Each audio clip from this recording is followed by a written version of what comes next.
This is not how I imagined my first day.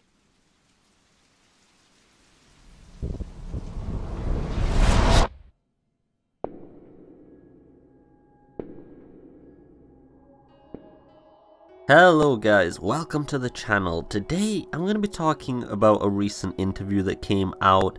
A lot of the details in it are just rehashed details we already know about.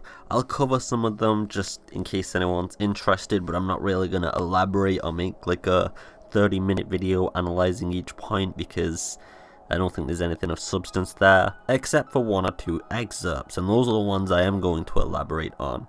So this does come from VG. Now I will leave a link to this in the description as always guys. You can go check out all the questions and answers if you do want an in-depth and elaborate answer to all of them and analyze them all yourself, but let's get into it anyway. Now the first thing they say is, given the big recent reveal is Ada, I want to talk about character designs. In those terms, Leon feels quite close, but it appears Claire and Ada and others have changed more. How did you approach the design for your characters this time around?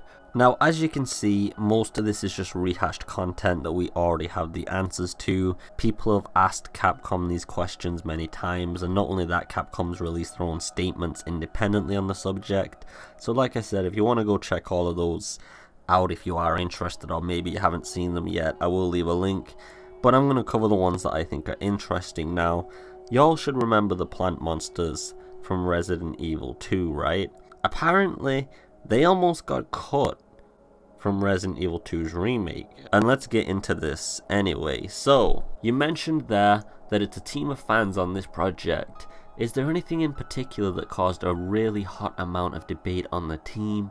When you're talking about fans, I just imagine a lot of heavy debates and even arguments about how the project should go. And that's obviously a good assumption with such an important project. Now Canada does reply with, and I'm not going to try pronouncing his first name, butcher the hell out of that.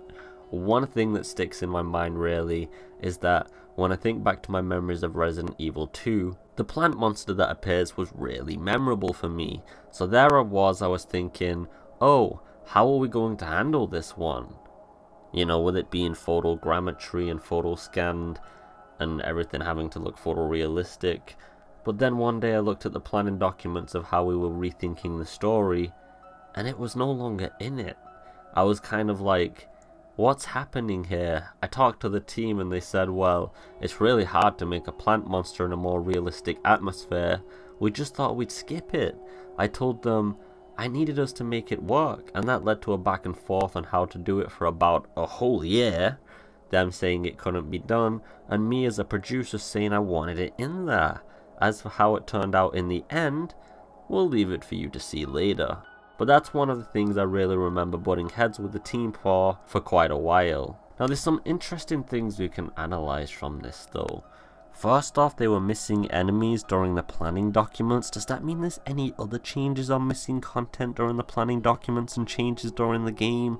They said there's no new additional enemies. Well, have they removed any enemies? I mean, have they removed any areas, anything? That's interesting because apparently the producer wasn't aware until he read the entire planning document for it, which is a little bit odd. But hell, I'm glad we're still getting them in the game, and I do wonder how they're going to turn out to look and move. But I do have faith Capcom will actually pull a really good job off, and I'm surprised they thought they couldn't do it considering they did the molded so well, for example, and they've done fantastic jobs with all sorts of bosses and enemies in the past. I also just kind of thought if the producer didn't really know about this change until he read the document, of course, of the full game, which is why you could see it was missing.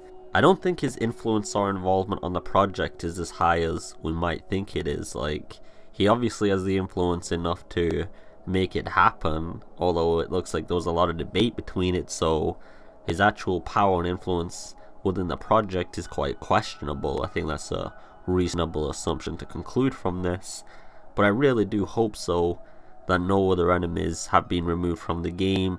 Considering that, for example, Tofu's going in, I think we should get every single enemy we encountered at least. Anyway, I was supposed to be making my next video about some of the misconceptions, misinterpretations, and misunderstandings about Resident Evil 2's remake, but this news and interview just came out of nowhere, as they usually do, so I just had to cover this as quickly as possible, as I know you guys like having up-to-date information. Now, like I said, I will leave a link to this in the description, so you can go check that out if you're interested.